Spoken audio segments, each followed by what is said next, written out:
Oftentimes when we're not getting the breakthroughs that we're looking for in our life and in our business, it's because we haven't spent some time thinking about getting clarity around what those things might look like for us.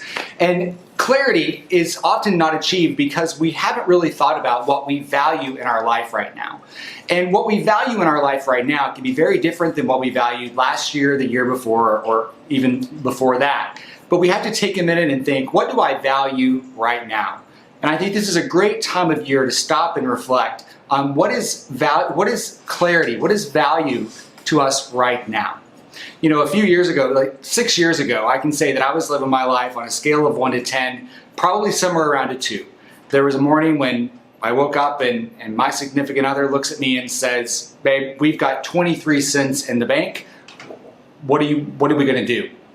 And so I was living my life around a 1 or a 2. But fast forward a couple of years and I'm living at a 5. I'd become comfortable, I'd gotten some things together, and I was moving my life forward. But the problem with living a 5 life is that it's comfortable.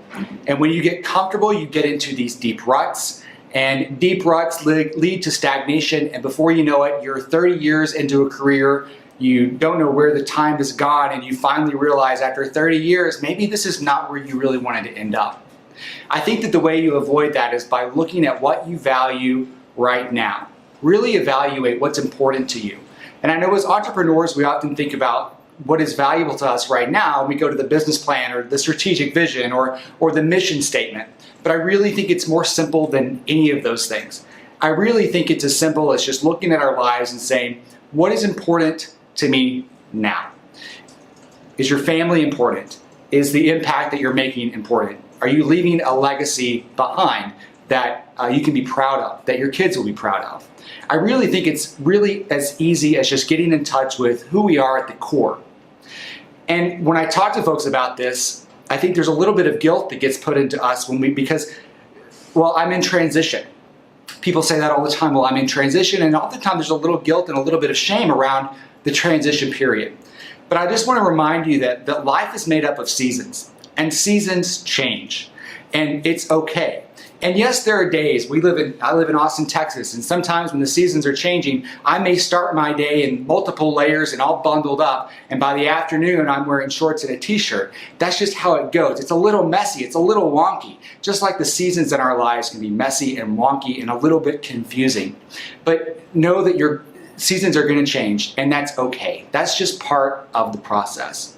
So as you're thinking about the different seasons of your life, know that whatever your purpose or what you value right now is going to change. It's going to be different, and that's okay because you're better now and you've experienced some things now. And the way that you're going to run your business next year is different than the way you ran it this year because you learned so much this year that's going to move you forward.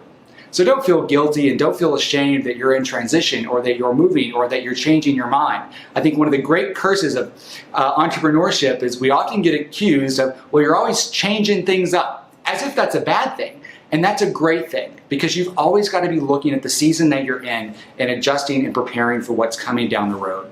So as you're looking for clarity around your life, and around your business. And if you're wanting to hit the next breakthrough, and if you're wanting to hit the next level in your life and your business and your relationships and your connections, then start thinking about what you value today. Are you still at that 5? Are you comfortable?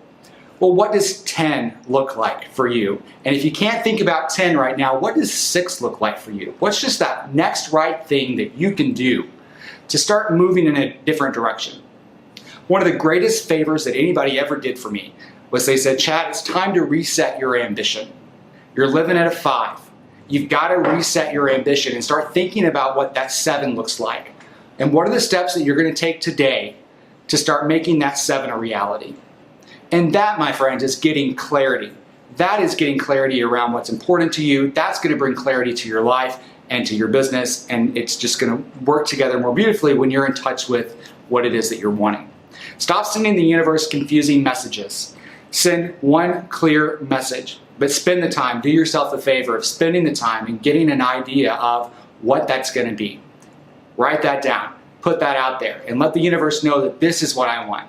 This is what's important to me. This is what I value right now. And then trust that it's going to happen. With that trust comes your action to make it so. So I hope that this helps you gain some clarity and gives you some perspective around how I look at gaining clarity around my life and my business.